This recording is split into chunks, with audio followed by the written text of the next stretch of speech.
আসসালামু আলাইকুম, welcome to my channel explore with the lens. আজকে আমরা বগুড়ার গাবতলী উপজেলার বাইগুনি গ্রামটা এক্সপ্লোর করব। এখানকার যে গ্রামীণ এগ্রিকালচার, এই এগ্রিকালচার সম্পর্কে আমরা জানব। গ্রামীণ অর্থনীতি, গ্রামীণ মানুষের লাইফস্টাইল এবং গ্রামীণ যে নেচার, এই নেচারগুলোকে আপনাদের সামনে শেয়ার করব অতীত বর্তমানের সাথে। আমার যে ভিউজ, এই ভিউজটা শেয়ার করব। So stay with my channel explore with the lens. আমার এই চ্যানেলটা আমরা ট্রাভেল নিয়ে কাজ করি, হিস্ট্রি এবং এই যে আমাদের যে নেচার, এই নেচার রিলেটেড বিষয় নিয়ে, টপিক নিয়ে কাজ করি। So stay with my channel explore with the lens এবং subscribe my channel for my inspiration. যারা এই পর্যন্ত আমার এই ভিডিওটা দেখেছেন তাদেরকে অসংখ্য অসংখ্য ধন্যবাদ আমার অন্তরের অন্তঃস্থল থেকে। তাদেরকে আমি আমার এই গ্রাম বাংলার যে প্রকৃতি, গ্রাম বাংলার হিস্ট্রি, হাজার বছরের ইতিহাস, ঐতিহ্য, এটা আপনাদের সামনে তুলে ধরব। এই যে আমরা গ্রামীণ একটা মেঠোপথ, গ্রামীণ পাকা রাস্তা, এই রাস্তায় এর সাথে আশেপাশে যে গ্রামীণ যে কৃষিকাজ, এই কৃষিকাজগুলোকে কোরিলেট করতে চেষ্টা করব এবং এটার যে পেছনের হিস্ট্রি, এটাতে মানুষ কেমন লাভবান হচ্ছে, এটা কতদিন থেকে আছে, এই বিষয়গুলো আমরা এক্সপ্লোর করব।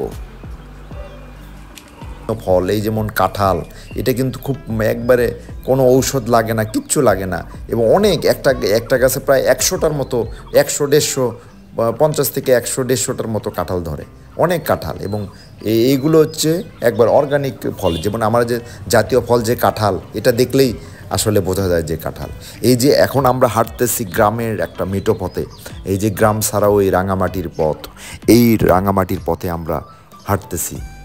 এই পাশে এই যে ডোবা, একটা ডোবা, এই যে গ্রামীণ অবকাঠামো বলতে আসলে কি বোঝায়, যে এখানে গ্রামে ডোবা থাকবে, নালা থাকবে, দিঘি থাকবে, এই বিষয়গুলো থাকবে।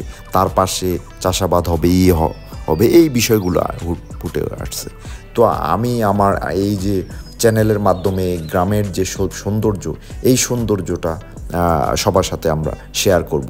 আমি এক পাশে দেখতে পাচ্ছি যে ধান লাগাইছে। এখন আমাদের বর্তমানে বাংলাদেশে 4 প্রকারের ধান, বোরো, আমন, আউশ, বিভিন্ন টাইপের। কিন্তু এই মেইন যে ধানটা, এটা হচ্ছে উত্তরাঞ্চলে সবচেয়ে হচ্ছে যেটা বোরো ধান, যেটা হাইব্রিড নাম হচ্ছে ইরি।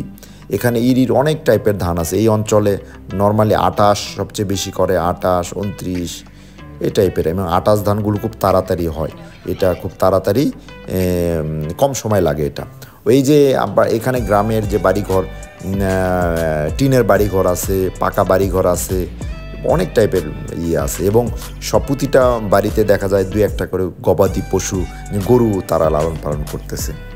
আর এই যে আমরা এটা ধুধু, এই যে শুধু ধান ক্ষেত, এখন ধানের যে সময়, আমাদের যে মেইন যে খাবার, যেহেতু ভাত মাছে ভাতে বাঙালি, আমাদের মেইন খাবার কিন্তু ভাত। এবং এই ভাতটা যোগান দেওয়ার জন্য কিন্তু এই উত্তরাঞ্চল থেকেই সারা বাংলাদেশে সাপ্লাই হয়, যেমন দিনাজপুর।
যে আমরা দেখতে পাচ্ছি যে এখানে একটা গাছ জমির পাশে ধান ক্ষেতের পাশে কিছু ইউক্লিপটাস গাছ লাগাইছে। এই যে ক্লেপটাস গাছগুলো যে মানে আমি এই বিভিন্ন ফসল পাবো, আবার এখান থেকে কাঠও হবে, বা যেটা পরবর্তীতে বিক্রি করতে পারবো 5-10 বছর পরে ভবিষ্যতের জন্য। আসলে এটা কিন্তু একটা ভুল কনসেপ্ট।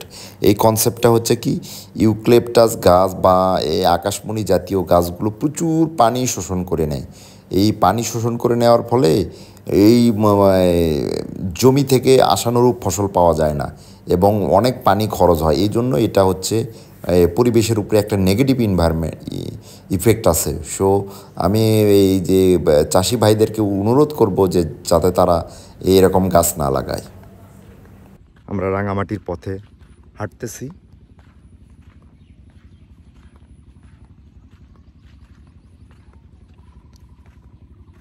চিরসবুজ যে ধান ক্ষেত, এই ধান ক্ষেতের মাঝখান দিয়ে আমরা হাঁটতেছি।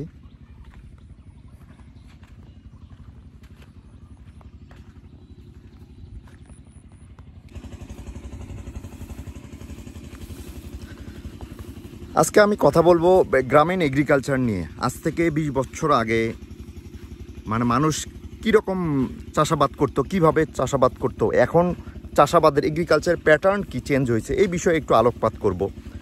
যে এখন দেখা যাচ্ছে যে এখন কিন্তু গম করে না বললেই চলে। এই জন্য আমরা কিন্তু গমের উপর পুরোপুরি ডিপেন্ডেন্ট। আর আগে কিন্তু আজ থেকে 20 বছর আগে বা 30 বছর আগে ওই সময় গম করতো, গম বেশি করতো, ধান করতো কম। আর এখন হচ্ছে ধান মোটামুটি ধান করে, কিন্তু গত 5-6 বছর থেকে এখানে আস্তে আস্তে কিন্তু যে ভুট্টার ফলনটা, ভুট্টা চাষাবাদ করে বেশি। এবং ভুট্টা চাষ অনেক লাভজনক, এই জন্য ভুট্টা চাষ করে।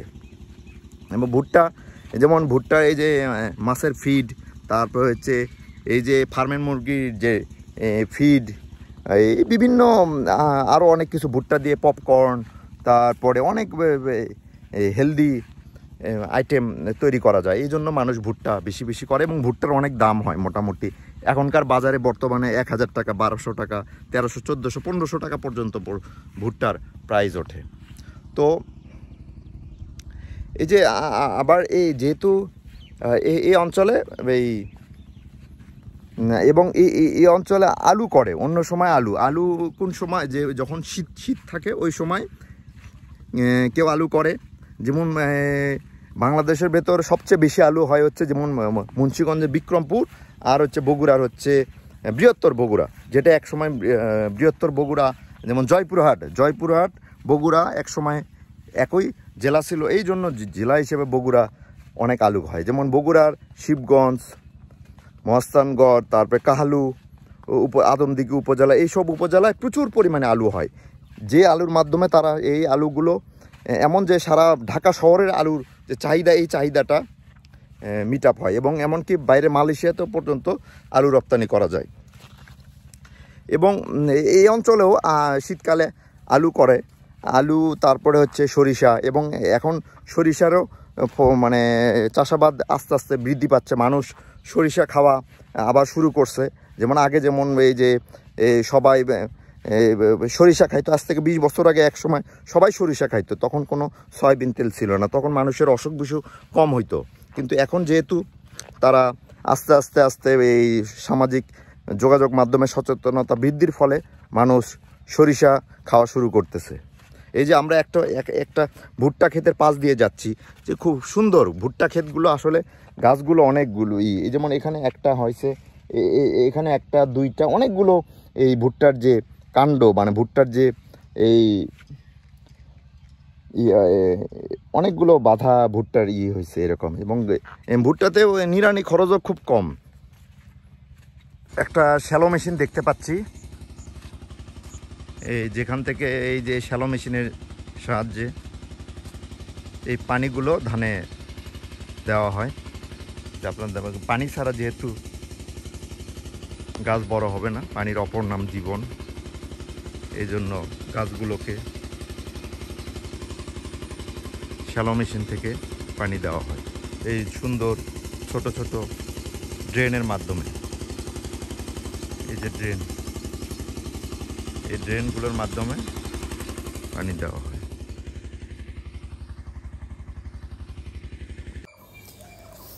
এই যে আমরা এখন দেখতে পাচ্ছি যে কিছু টিনের বাড়িঘর, এবং এই তারা হচ্ছে বিভিন্ন তারা পশু পাখি পালন করে, যেমন মুরগি পালন করে তারা, দেশি মুরগি, 2-3টা ছাগল এগুলো পালন করে। এবং এখানে স্বামী স্ত্রী উভয়ই কিন্তু কাজ করে তারা, যেমন এই গ্রামের মহিলারা তারা দেশি মুরগি পালে, এগুলো থেকে তারা ডিম বিক্রি করে, এই ডিমগুলো থেকে তাদের অর্থ উপার্জন হয়। এবং আরও যেমন এখানে আমরা দেখতে পাচ্ছি যে কিছু তাল গাছ, এখানে এই যে তাল গাছ এক পায়ে দাঁড়িয়ে এই তাল গাছ দেখা যাচ্ছে। এবং এই গ্রামীণ এই মেঠো পথে যে একটা ভ্যান গাড়ি চলে যাচ্ছে, এটা আসলে অনেক, এখানে পাকা রাস্তাও পাওয়া যাবে, ভ্যান গাড়িও পাওয়া যাবে, আবার অটোও পাওয়া যাবে, এরকম টাইপের।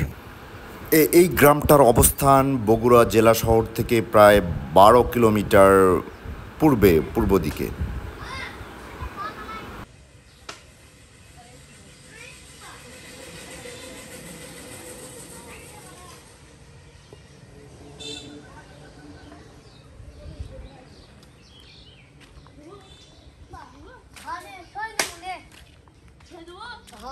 এ তোমরা কি কি খেলতেছো? এই খেলার নাম কি? কি? ও বোতল ফাটাফাটি। আচ্ছা আচ্ছা।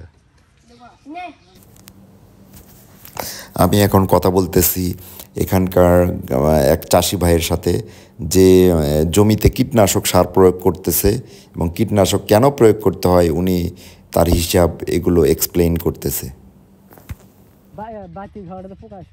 আচ্ছা আচ্ছা। আর যেটা কোন না যে এমএল, হ্যাঁ হ্যাঁ, ওটা দিয়ে অন্তর আপনি ধানের গাওয়াত, মাসের গাওয়াত দেখা পচারি, হ্যাঁ হ্যাঁ হ্যাঁ, চুলকনি হয়। আচ্ছা আচ্ছা আচ্ছা আচ্ছা আচ্ছা। আর আরেকটা কি কোনো জিং, জিঙ্ক ওই জিং দেওয়ার উদ্দেশ্য মানে যে ধানের এই গামরগুলো মোটা হবে, শক্তিশালী থাকবে। আচ্ছা আচ্ছা আচ্ছা। এই কারণে 3 প্রকারের ওষুধ মিক্স করে এক জায়গা করে দেওয়া। আর হচ্ছে ধান ফলন আসা পর্যন্ত আর কোনো ওষুধ দেওয়া লাগবে না, এটাই শেষ। মানে এর আগে কয়বার, আরেকবার কয়বার? একবার দিছি, সেটা হলে আপনি আগাছা সেটা দিছি হলে হিটটপ দিয়ে। ওটার কাজ কি? ওটা ওই পোকাখানি করছে, মাজা পোকা ধরছিল। ও মাজা পোকা। আর লাগে না এই যে নিড়ানির জন্য ঘাস মারার কোনো ওষুধ লাগে না? ঘাস মারা এখন লাগবে না, দিছি যখন জমি লাগানো হবে তখন দিই। ওই সময় দেওয়া হয়েছে, তাহলে 3 স্টেপে ওষুধ দেওয়া লাগে। ঘাস মারার সময় যখন আপনি ওষুধ দেইনি, হ্যাঁ হ্যাঁ, জমি ধান লাগে 2-3 দিনের মধ্যে ওষুধ মারছি। ও আচ্ছা আচ্ছা, তখন মনে করেন যে আপনি ঘাস আর জমিতে ওঠেনি। ও ওঠে নাই। আচ্ছা আচ্ছা আচ্ছা। ওই ঘাস দিলে টুকলো খাইতে টাইতে এগুলো জমি ঘাস, হ্যাঁ, ওইগুলি তুলে ফেল দেওয়া।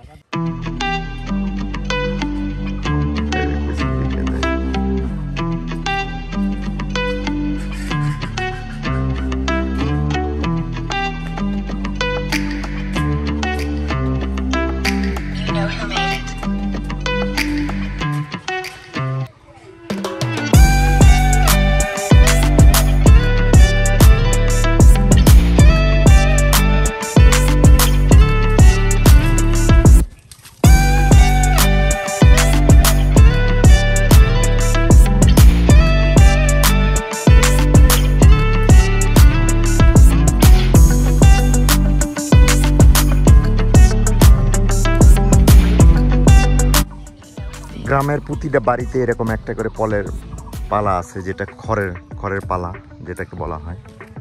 এর ফলে মানে গ্রামের বাড়িতে সবাই মোটামুটি 2-1টা করে গরু পালে, গরু বা ছাগল। এবং গরু বা ছাগলের সাথে গরুকে খাওয়ানোর জন্য এরকম খড়ের পালা। আর ছাগল তো এমনি নর্মালি ঘাস টাস খেতে পারে।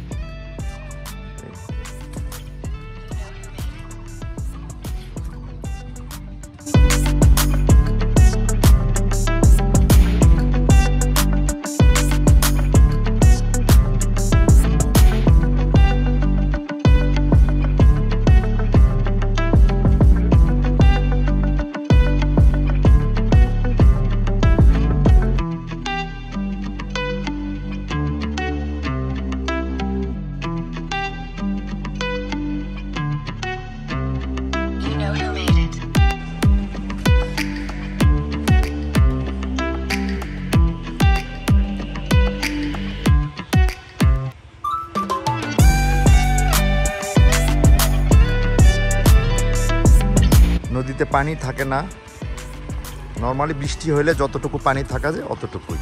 এবং এই নদীতে আজ থেকে এখন থেকে প্রায় 20 বছর আগে ওই সময় প্রায় রেগুলার বন্যা আসতো, প্রতি বছর বন্যা আসতো।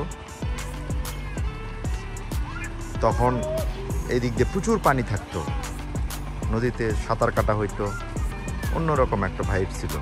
এখন প্রায় নদীর ভেতরে মানুষ চাষাবাদ করে,